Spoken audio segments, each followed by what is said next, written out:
चलिए, morning current affairs daily digest session में आप लोगों का स्वागत है।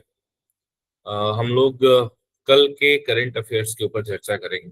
जैसे हम लोग प्रतिदिन एक दिन पहले वाले करंट अफेयर्स पे चर्चा करते हैं। तो आप में से किसी को मैंने बोला था तैयार करके आने के लिए, किसने तैयार किया है? किस किसने पढ़ा है? एक बार हाथ उठा। करंट अफेयर्स कल का किस किसने पढ़ा है?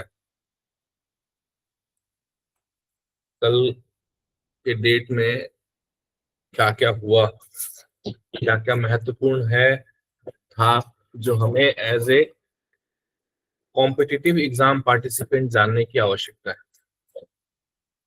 किसी ने नहीं पढ़ा? अगर पढ़ा तो ये ओके वाला साइन दबाएं। नहीं?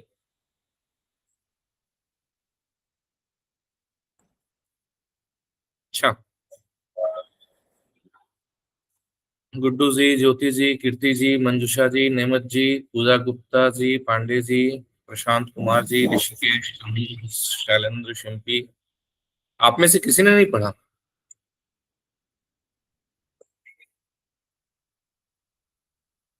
आप लोगों को मेरी आवाज तो आ रही है ना? जी सर, मैंने पढ़ा है पर पूरा नहीं पढ़ा। अच्छा, चलिए, कुछ तो पढ़ा।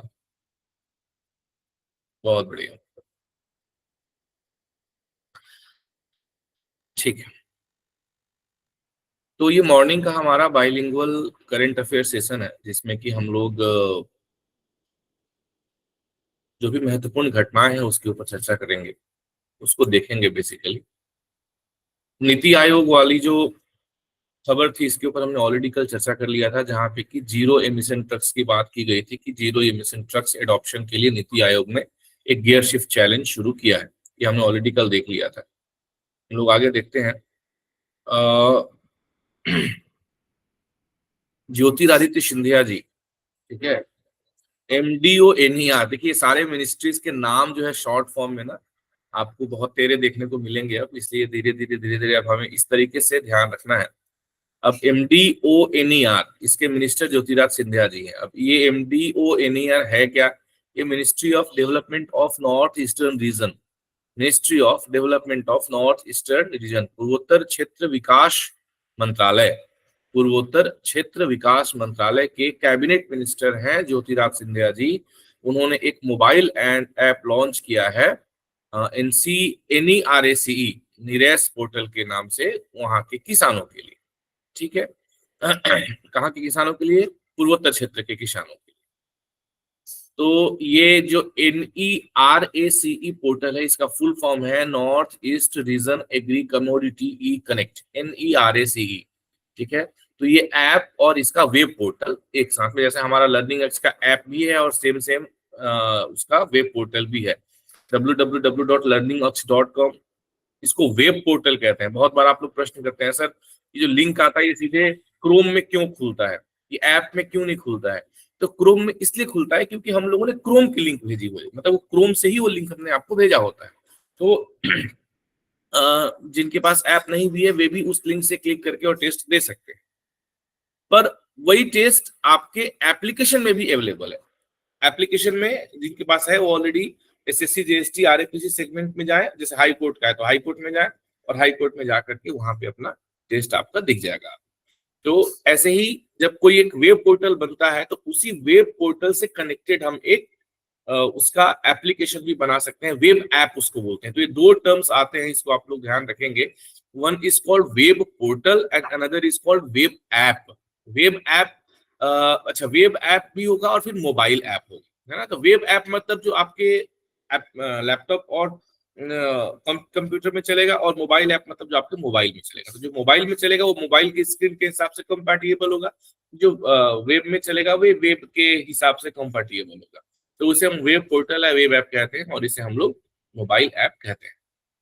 तो इन्होंने एप्लीकेशन और पोर्टल दोनों ही इन्होंने लॉन्च किया है। किसने लॉन्च किया है? किसानों और बाकी जो विक्रेता हैं उनको एक साथ एक ही प्लेटफॉर्म पर लेकर के आने के लिए, उनका एकीकरण करने के लिए, इंटीग्रेशन करने के लिए, ताकि वहां पे जो कृषि संबंधित कनेक्टिविटी है, कृषि संबंधित कनेक्टिविटी है किसानों और सेलर्स के, विक्रेताओं के बीच में, वह बढ़ सके, टू इनहैंस इट। तो हमें ध्यान रखने वाली चीजें क्या है, north east region agri commodity e connect, NERACE, ये पोर्टल और वेब ऐप लॉन्च किया गया है। 50,000 किसानों को 5,000 विक्रेताओं के साथ अगले 5 साल में, है ना, 5-5-5 का कॉम्बिनेशन है, जोड़ने के लिए ये नॉर्थ ईस्ट में बढ़िया तरीके से MDONER, ministry for development of north eastern region, इसके मिनिस्टर ज्योतिरादित्य सिंधिया जी ने ये बढ़िया इनिशिएटिव लिया है। ठीक है, ये कब हुआ, जब ये महोदय, हमारे जो कैबिनेट मिनिस्टर महोदय हैं, ये शिलोंग गए, मेघालय गए, वहां उन्होंने एक रिव्यू मीटिंग यानी कि समीक्षा बैठक करी। किसके साथ में, मेघालय के चीफ मिनिस्टर जिनका नाम है Conrad Sangma, Meghalaya chief minister Conrad Sangma के साथ इन्होंने एक बैठक की, और भी काफी अदर स्टेट ऑफिशियल्स थे। इसमें इन्होंने रीजनल डेवलपमेंट प्रोजेक्ट्स के ऊपर चर्चा करी, और इसी दौरान इन्होंने ये NERACE ऐसा वेब एप्लीकेशन लॉन्च किया। इस वेब एप्लीकेशन के बारे में डिटेल्स क्या क्या है ये आप लोग देख लीजिएगा, है ना, कि कैसे ये वेब एप्लीकेशन काम करता है। बेसिकली इसका काम क्या है, सेलर्स एंड द फार्मर्स को कनेक्ट करना। ठीक है,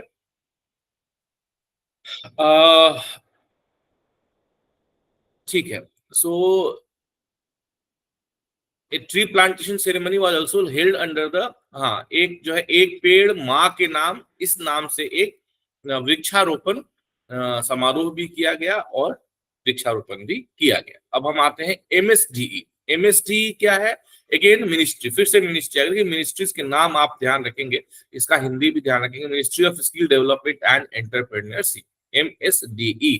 ये भारत सरकार की का मंत्रालय है, जिसने की स्किल इंडिया मिशन का 10वां वर्षगांठ मनाया। बहुत जरूरी, स्किल इंडिया मिशन SIM, ठीक है, 15 जुलाई 2024 को, मतलब 2014 में जैसे ही नई सरकार का गठन हुआ था, हमारे वर्तमान प्रधानमंत्री नरेंद्र मोदी जी के नेतृत्व में, तो उसके बाद सबसे पहले स्किल इंडिया मिशन यह प्रोजेक्ट लाया गया था, जिसमें कि स्किल बेस्ड ट्रेनिंग युवाओं के लिए, महिलाओं के लिए, है ना, स्किल बेस्ड ट्रेनिंग के लिए काम शुरू किया गया था। उसके ऊपर बहुत बड़े लेवल पे प्रधानमंत्री कौशल योजना और ये सारी योजनाएं चलाई गई, है ना, पंडित दीनदयाल उपाध्याय स्किल मिशन करके कुछ है, उसको चलाया गया। तो ऐसे करके मतलब बहुत सारी योजनाएं जो है उनको नई शुरू की गई, जो पुरानी योजनाएं थी उनको भी कंटिन्यू रखा गया, और स्किल इंडिया मिशन के तहत बहुत बड़ा कार्य आज के डेट में देश में हो रहा है।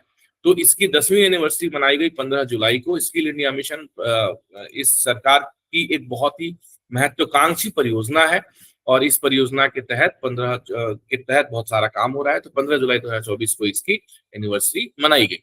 अब हम देख लेते हैं मिनिस्टर ऑफ स्टेट कौन है, इंडिपेंडेंट चार्ज में जयंत चौधरी हैं। किसके, इसके मिनिस्ट्री ऑफ आपका इसके skill development and entrepreneurship, MSD, skill, ministry of skill development and entrepreneurship. तो इसको क्या बोलेंगे हम, कौशल विकास एवं उद्यमिता मंत्रालय। कौशल विकास एवं उद्यमिता मंत्रालय के जो मिनिस्टर ऑफ स्टेट हैं जयंत चौधरी हैं, उन्होंने एक ओपन हाउस डायलॉग, कौशल संवाद के नाम से जिसे किया गया था, ओपन हाउस डायलॉग करने की बातचीत, जिसे कि MSD ने आयोजित किया था। क्यों आयोजित किया था, world youth skills day, WYS day. हम लोग कल या परसों बात भी कर रहे थे वर्ल्ड मतलब युवा दिवस के बारे में। तो ये वर्ल्ड यूथ स्किल्स डे अलग से है उसको, और साथ में स्किल इंडिया मिशन। तो मुझे लगता है कि 15 जुलाई को जो है ये दोनों ही चीजें एक साथ में हुई, यानी कि वर्ल्ड यूथ स्किल डे याद रखने लायक 15 जुलाई को ही हुआ, और साथ में एनिवर्सरी भी 15 जुलाई से ही हुई। 1.40 करोड़ युवा जो है उनको जो है प्रधानमंत्री कौशल विकास योजना, जो मैं कह रहा था, उसके अंतर्गत उन्हें ट्रेनिंग दी गई है, और 33 लाख ऐसे लोग हैं जो ऑलरेडी अप्रेंटिस के तौर पे, यानी कि प्रशिक्षु के तौर पे, जिन्हें अभी प्रशिक्षण दिया जा रहा है। यूथ स्किल्स डे हर साल मनाया जाता है 15 जुलाई को। देखिए ये आ ही गया, 15 जुलाई को हर साल मनाया जाता है। और इस साल का जो यूथ स्किल्स डे था, उसका थीम क्या था, youth skills for piece and development. क्योंकि युवाओं को मतलब स्किल्ड करना, है ना, उनको स्किल्ड बनाना बहुत जरूरी है आज के समय में। MSD के बारे में हम लोग जान लेते हैं।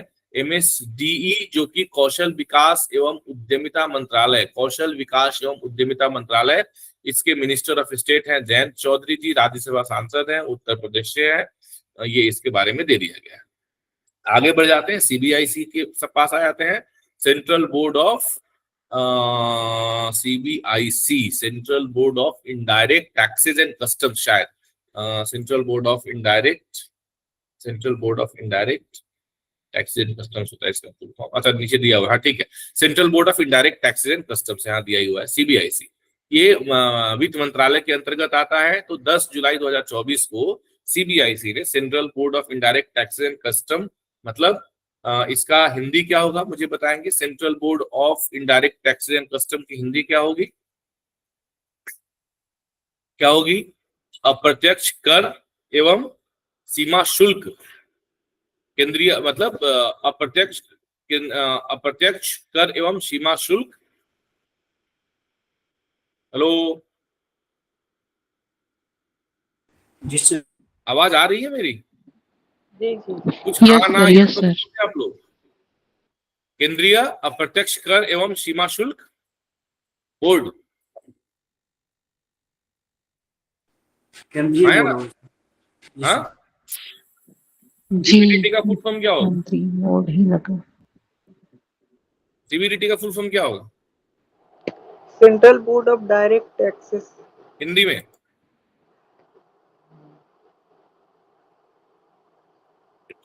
प्रत्यक्ष कर का केंद्रीय केंद्रीय प्रत्यक्ष कर। हाँ, केंद्रीय प्रत्यक्ष कर बोर्ड। बोर्ड, जी सर। और CBIC का क्या होगा? केंद्रीय अप्रत्यक्ष कर एवं सीमा शुल्क बोर्ड।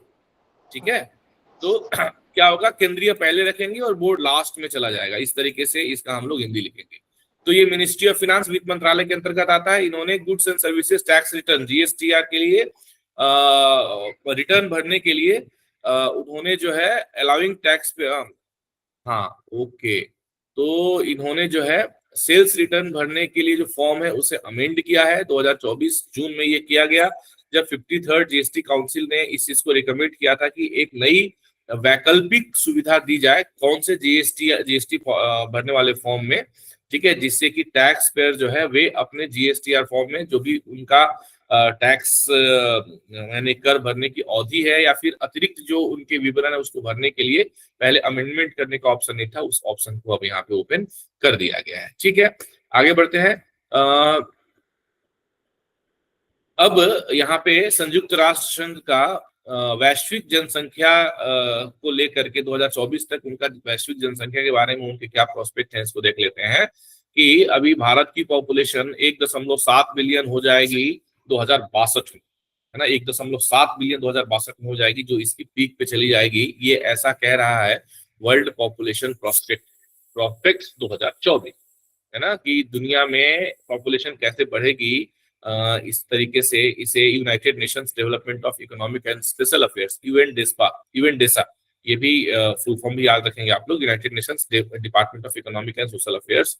तो इन्होंने जो है इस बात की उम्मीद जताई है कि हम लोग बढ़िया तरीके से इसी तरीके से ग्रोथ करते हुए 1.7 बिलियन 2062 में हो जाएंगे, है ना। और उसके बाद फिर ये जनवरी से जुलाई 2062 के बीच में 12% कम होंगे। अब कैसे कम होंगे ये तो राम जाने। तो अभी इंडिया जो है दुनिया की सबसे ज्यादा जनसंख्या वाला देश है, दुनिया का सबसे ज्यादा जनसंख्या वाला देश है। 1.45 बिलियन लोग इस देश में रह रहे हैं, ठीक है। और हम दुनिया के टॉप कंट्री बने रहेंगे 2100 तक, 2100 तक हम दुनिया के टॉप कंट्री बने रहेंगे। ये बहुत बड़े गर्व की बात है हम सब लोगों के लिए। इंडिया के बाद चाइना है, हमने चाइना को सरपास कर लिया। पहले चाइना नंबर 1 पे था, हम लोग तो नंबर 2 पे थे, अब हम नंबर 1 पे आ गए हैं और चाइना नंबर 2 पे आ गई है। उनके पास 1.419 बिलियन लोग हैं, ठीक है। और इसके बाद यूएसए थर्ड प्लेस में 345 मिलियन। अब देखिए कितना डिफरेंस है, फर्स्ट और सेकेंड प्लेस के बाद थर्ड प्लेस के बीच में कितना डिफरेंस है। मतलब हमने बिल्कुल चैलेंज करके रखा है कि पॉपुलेशन में तो हम ही नंबर 1 रहेंगे, हम किसी को आगे नहीं बढ़ने दे सकते, ठीक है। तो यूएसए थर्ड नंबर की जो कंट्री है 345 मिलियन, और फर्स्ट और सेकेंड का आप देख लीजिए 1.45 बिलियन और 1.41 बिलियन, ठीक है। यूनाइटेड नेशंस के सेक्रेटरी जनरल अभी कौन है? एसजी एंटोनियो गुटेरस, हमने पहले भी देखा था, हेडक्वार्टर्स न्यूयॉर्क यूएसए में है, 1945 में इसकी स्थापना की गई थी।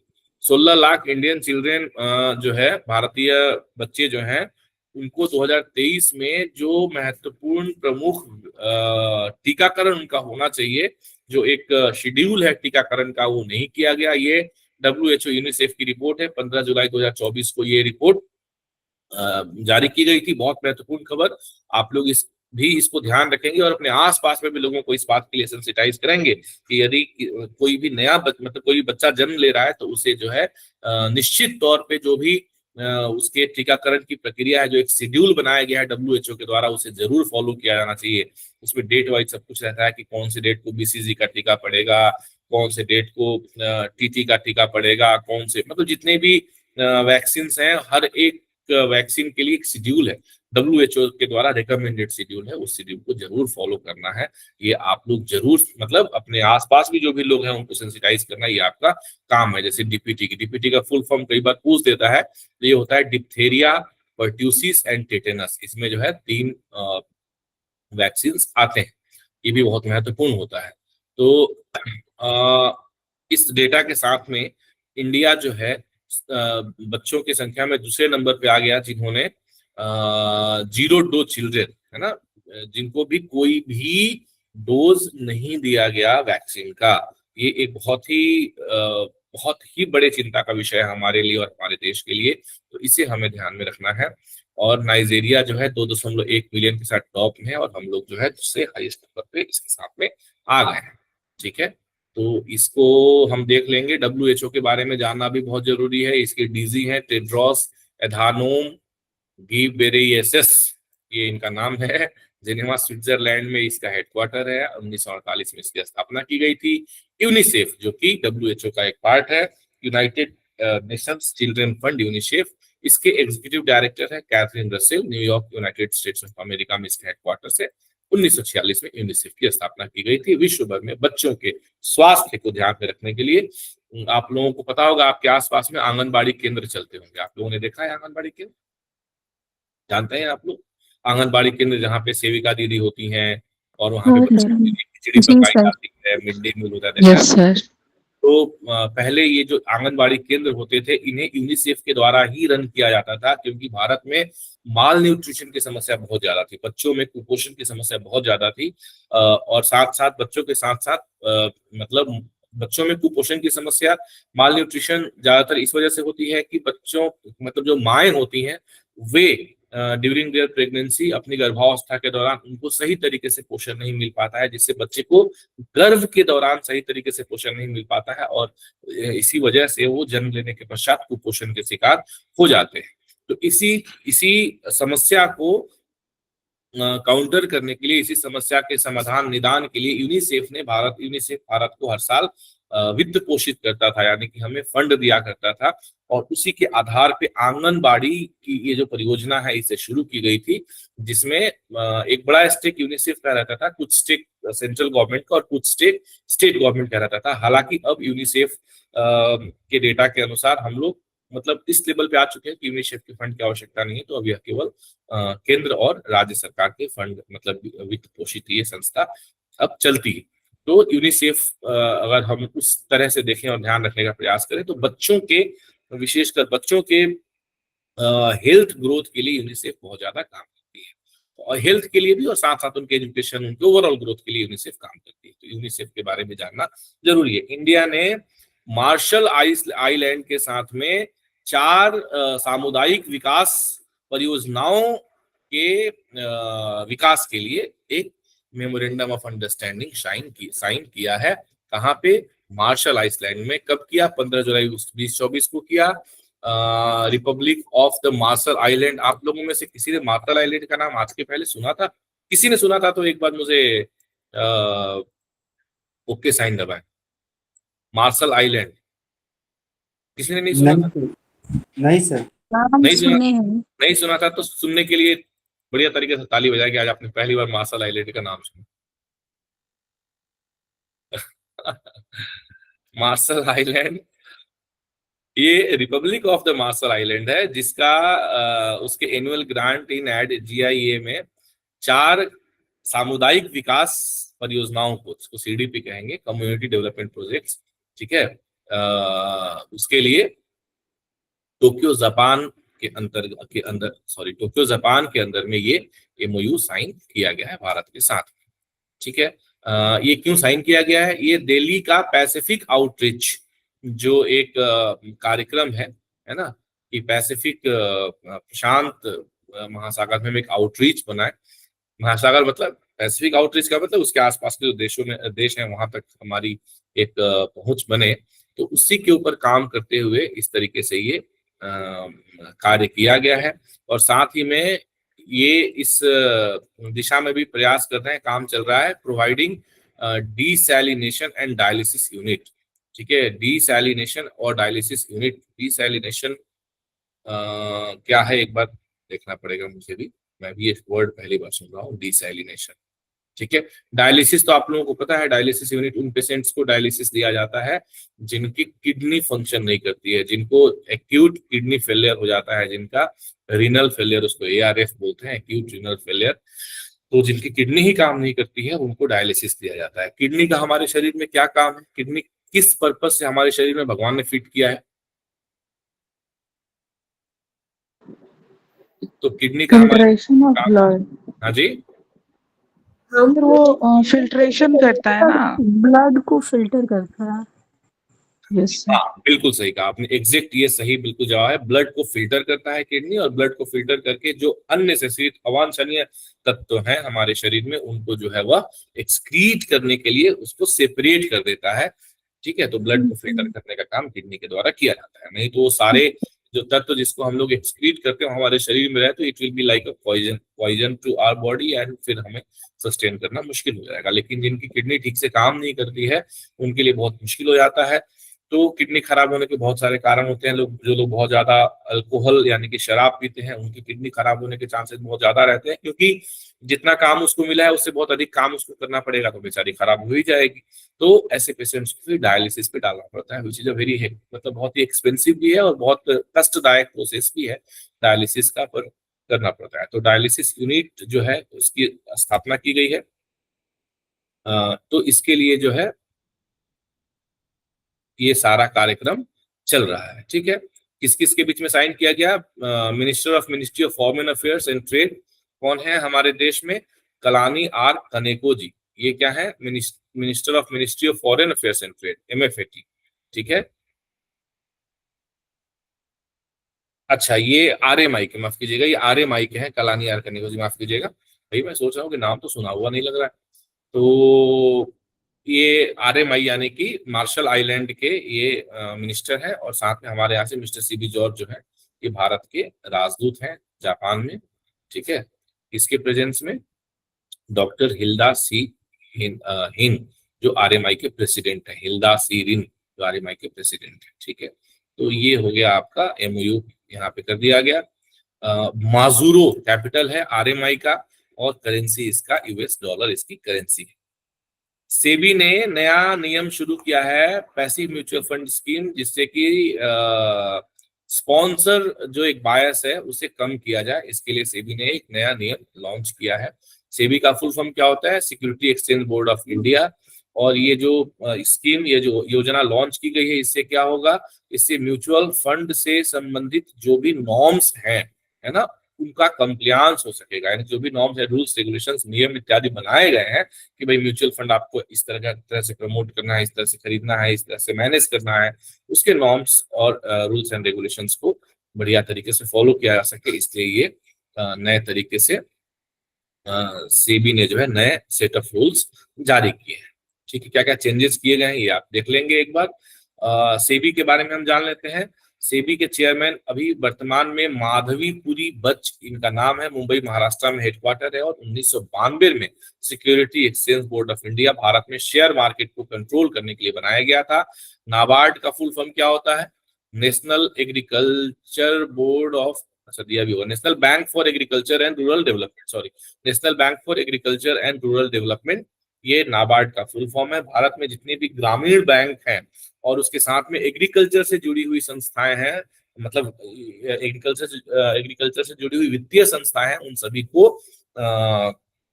सभी के लिए नाबार्ड है, उन सभी की गवर्निंग बॉडी हम कह सकते हैं। जैसे बैंकों के लिए रिजर्व बैंक ऑफ इंडिया है, वैसे ही रूरल बैंक्स के लिए, कोऑपरेटिव बैंक्स के लिए और एग्रीकल्चर क्षेत्र से जुड़ी हुई जो भी वित्तीय संस्थाएं हैं, उन सभी के लिए जो गवर्निंग बॉडी है वो कौन है? नाबार्ड है। नाबार्ड में भी राजभाषा अधिकारी के खूब बढ़िया पद निकलते हैं, बढ़िया तरीके से आप लोग उसको भी जब आएगा एग्जाम दे सकते हैं। नाबार्ड जो है इंडियाज अपेक्स डेवलपमेंट बैंक है ना, बिल्कुल शीर्ष पे है। अगर हम एग्रीकल्चर की बात करें तो इन लोगों ने एक एग्री फंड शुरू किया है, किसके लिए?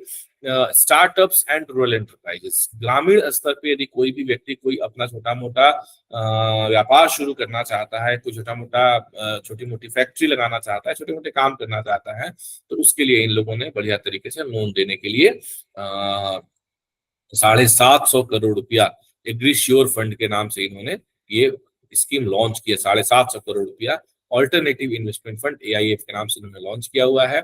ठीक है, और इससे क्या होगा? एग्रीकल्चर यानी कि भारत के कृषि क्षेत्र में इनोवेशन भी बढ़ेगा और साथ में उसमें सस्टेनेबिलिटी यानी कि मतलब वह जो है बढ़िया तरीके से निरंतरता के साथ ग्रो करेगा, नए नए आइडियाज आएंगे और बढ़िया तरीके से हमारी कृषि ग्रो करेगी। इसके लिए 750 करोड़ रुपए का ऑल्टरनेटिव इन्वेस्टमेंट फंड एग्रीश्योर के नाम से, ये नाम आप ध्यान रखेंगे, एग्रीश्योर के नाम से इस फंड को लॉन्च किया गया है। और इसे एक हैकाथन में लॉन्च किया गया था, एग्रीश्योर ग्रीनाथन 2024 एक इवेंट में ये हैकाथन था, हैकाथन के जरिए इसको लॉन्च किया गया था। ठीक है, एग्रीश्योर क्या है? इसके फंड मैनेजर नाब वेंचर्स लिमिटेड है, जो कि नाबार्ड की है, होली ऑन सब्सिडरी है नाबार्ड की। ठीक है, और इसमें इनिशियल 750 करोड़ रुपए इस तरीके से 250 करोड़ रुपए नाबार्ड ने दिए हैं और 250 करोड़ रुपए ministry of agriculture and farmers welfare इन्होंने दिया हुआ है और बाकी 250 करोड़ रुपए अलग से आए। ठीक है, मतलब 250 इन्होंने दिया और 250 रुपये बाकी अलग अलग जगह से आए, तो 750 रुपये हो गए। तो ये बाकी ये ग्रीनाथन क्या है ये आप देख लेंगे। The hackathon aims to address the following 3 problem statement. ये जो 3 समस्याएं हैं, स्मार्ट एग्रीकल्चर पे बजट देना है ना, और किस तरह से एग्रीकल्चर को चेंज किया जाए, टर्निंग एग्री और टेक सॉल्यूशंस इन एग्रीकल्चर, इसके बारे में दिया हुआ है। नाबार्ड के बारे में जान लेंगे। 12 जुलाई 1982 को नाबार्ड जो है लॉन्च शुरू किया गया था। क्यों शुरू किया था? एक्ट ऑफ पार्लियामेंट के थ्रू, ताकि सस्टेनेबल और इक्विटेबल एग्रीकल्चर और रूरल डेवलपमेंट को प्रमोट किया जा सके, इसके लिए ये नाबार्ड लाया गया था। वर्तमान में शाजी कृष्णन भी चेयरमैन है, मुंबई महाराष्ट्र में इसका हेड ऑफिस है। ज्यादातर फाइनेंशियल इंस्टीट्यूशंस के हेड ऑफिस जो है वो मुंबई महाराष्ट्र में है। अभी हमने 2 पढ़े, सेबी और नाबार्ड, ये दोनों मुंबई महाराष्ट्र में है, इसीलिए मुंबई महाराष्ट्र को हमारे देश का फाइनेंशियल कैपिटल भी कहा जाता है। कोटक महिंद्रा बैंक आजकल बहुत चर्चा में रह रहा है। कोटक महिंद्रा बैंक जो है, कोटक 811, ये इनका एक बेसिक बैंकिंग फैसिलिटी है, बैंकिंग ऐप है, जिसमें लोग फ्री ऑफ कॉस्ट मतलब 0 चार्जेस पे शायद मेरे ख्याल से ये अकाउंट ओपन कर देते हैं। तो इन्होंने जो है इस बैंकिंग ऐप को इनहैंस्ड यूजर इंटरफेस के साथ में इसको इन्होंने लॉन्च किया हुआ है। ठीक है, ये देख लीजिएगा, अगर आपके काम की चीज होगी, बहुत ज्यादा नॉट मच इंपॉर्टेंट। बस इतना जान लें कि कोटक बैंक ने अपने कोटक 811 इनका एक अकाउंट चलता है, प्राइवेट बैंक है, ये निजी क्षेत्र का बैंक है, जो एक 0 बैलेंस अकाउंट होता है, वो मतलब उसमें एक सर्टेन फीचर्स कुछ मिलते हैं आपको, तो उसके लिए उन्होंने कुछ एप्लीकेशन लॉन्च किया है। ये कोटक महिंद्रा बैंक के बारे में जानने वाली बातें क्या है? अशोक वासवानी जो है इसके एग्जीक्यूटिव मैनेजिंग डायरेक्टर और CEO है, मुंबई महाराष्ट्र में इसका हेड ऑफिस है। ये शुरू कब किया गया था? ये शुरू किया गया था 1985 में, इसे स्टार्ट किया गया था। ठीक है, इसे RBI ने लाइसेंस 1985 में दिया था और बाद में पहले ये कोटक महिंद्रा फाइनेंस लिमिटेड था, बाद में कोटक महिंद्रा बैंक बन गया था। ये हमारे जानने वाली चीज है इसमें। Branch x becomes India's first neo bank. ठीक है, ये एक नियो बैंक, ब्रांच एक्स बन गया नियो बैंक। नियो बैंक क्या होता है? Launch ONDC loans for financial inclusion. तो नियो बैंक इनोवेटर, इसने जो है branch x India private limited एक नया बिल्कुल नियो बैंक इनोवेटर है, जिसने इंडिया में पहला पर्सनल लोन सॉल्यूशन लॉन्च किया है open network for digital commerce ONDC के लिए, जो कि फिनेंशियल इंक्लूजन, जो भारत के 1.4 बिलियन लोग हैं उनके फिनेंशियल इंक्लूजन की जो बात हम करते हैं उसके लिए ये एक बहुत महत्वपूर्ण स्टेप है। अब ये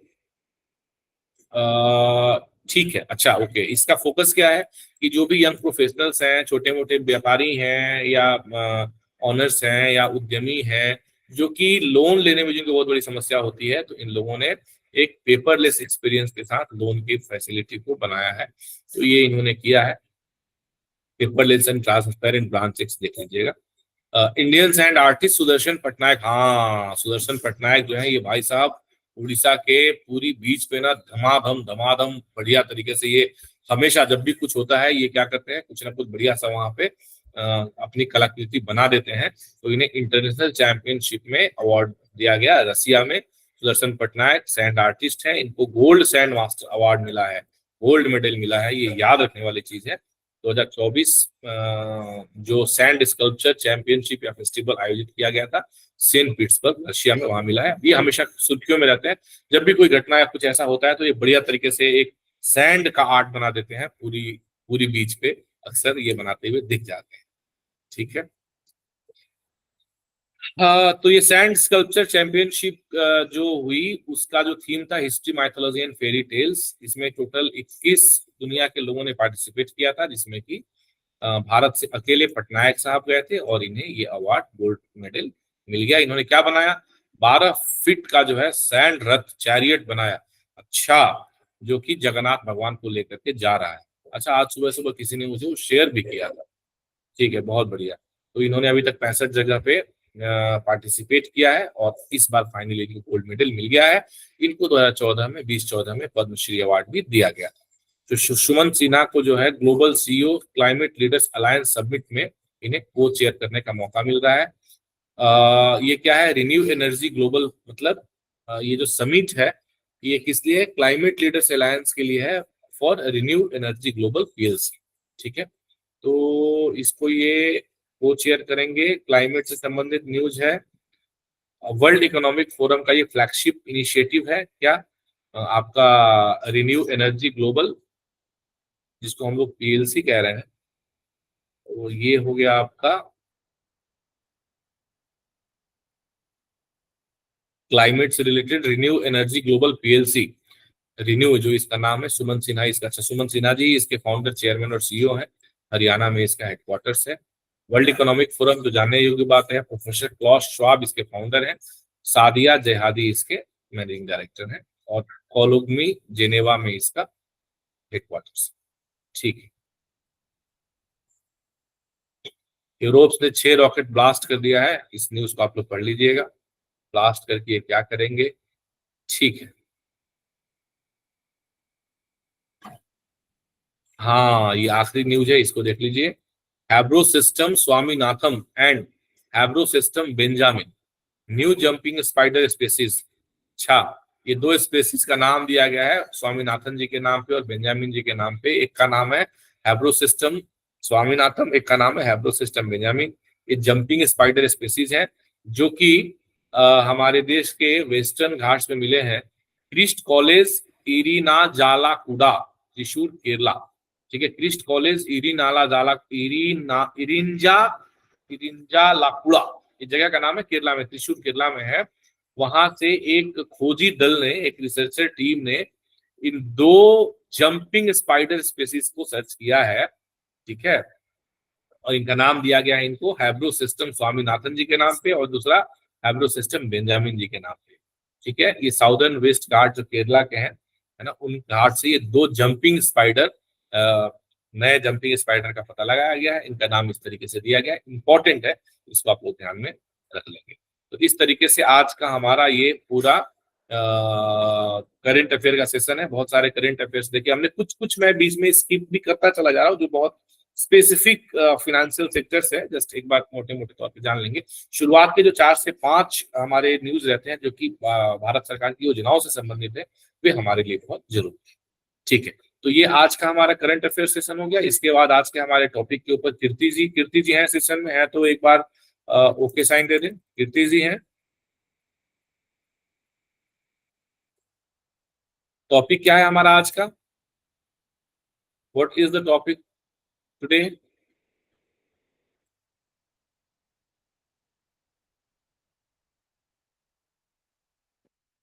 सर विकसित भारत। हाँ जी, सर विकसित भारत। डेवलप 2047। इंडिया 2047 ये टॉपिक है। इसके ऊपर आज हमें चर्चा करनी है। बहुत महत्वपूर्ण टॉपिक है ऐसे राइटिंग के अगर पर्सपेक्टिव से देखें हम लोग तो कीर्ति जी हैं। जी सर, जी सर, सर ओके, 2 मिनट। हाँ कीर्ति जी। और कौन थे कल, किसने बोला था कि सर हम चर्चा करेंगे?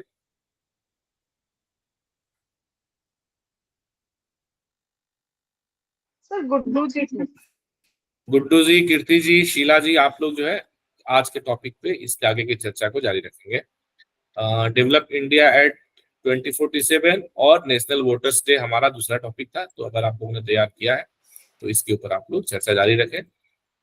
ये रोज सुबह में हमारा जो सेशन है करंट अफेयर्स और ऐसे टॉपिक से रिलेटेड, ये सेशन जो है बेसिकली सभी एग्जाम्स जो भी आप आने वाले समय में आप देंगे या देने वाले हैं या होने वाले हैं, उसमें जो भी जनरल नॉलेज करंट अफेयर से टॉपिक्स हैं, तो उसमें ये एक कैटर करने के लिए हमारे लिए बहुत अच्छा एक शस्त्र है ये। साथ ही साथ क्योंकि जब भी किसी एग्जाम में हम करंट अफेयर्स की बात करते हैं तो लास्ट 6 मंथ्स का करंट अफेयर्स हमेशा रेलेवेंट हो जाता है।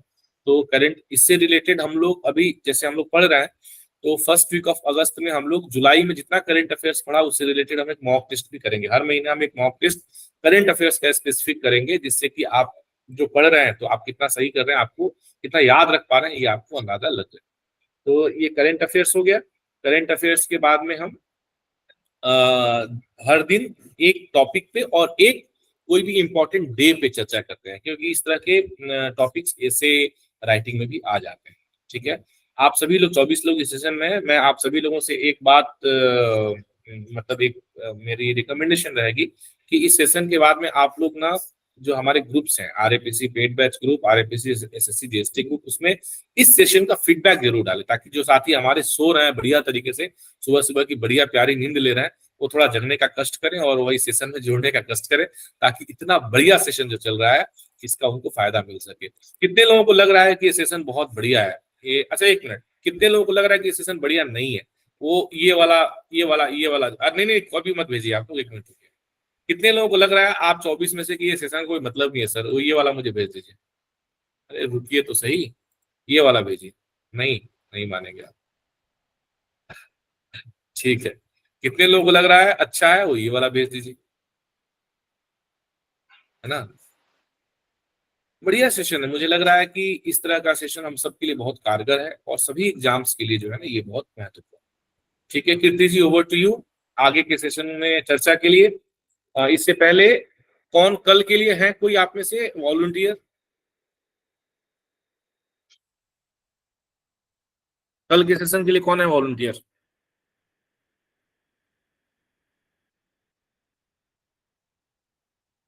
कल के सेशन के लिए कौन वॉलंटियर? ममता जी?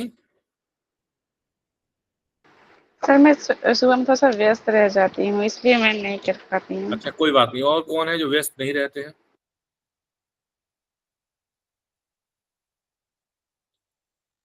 शैलेंद्र जी?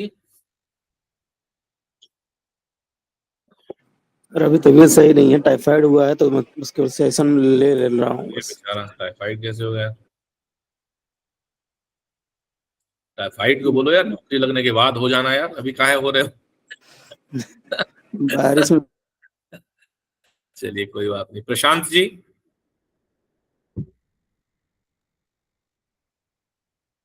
Yes sir. कल सेशन करेंगे आप? यस सर, कर देंगे। बहुत बढ़िया। कल के सेशन में क्या करना है? कुछ नहीं है, सिंपली जो आज के करंट अफेयर्स हैं, मतलब 18 तारीख वाले, उनको पढ़ के आना है बढ़िया तरीके से। और साथ में जो टॉपिक दिया गया है कल के लिए, टॉपिक क्या है? कल के लिए टॉपिक है भारत में नक्सलवाद। भारत में नक्सलवाद ये है, और जो इम्पोर्टेंट डे है 30 जनवरी शहीद दिवस, ये दो है। ठीक है, इसको आप सब लोग तैयार करके आएंगे। इससे रिलेटेड मैंने आपको कंटेंट भी दे रखा है और साथ ही साथ मैंने टॉपिक भी बता दिया है, तो इसे आप लोग कल तैयार करके आएंगे। ठीक है, ठीक है Kirti ji, now hand over to you, आप सेशन को आगे जारी रखें।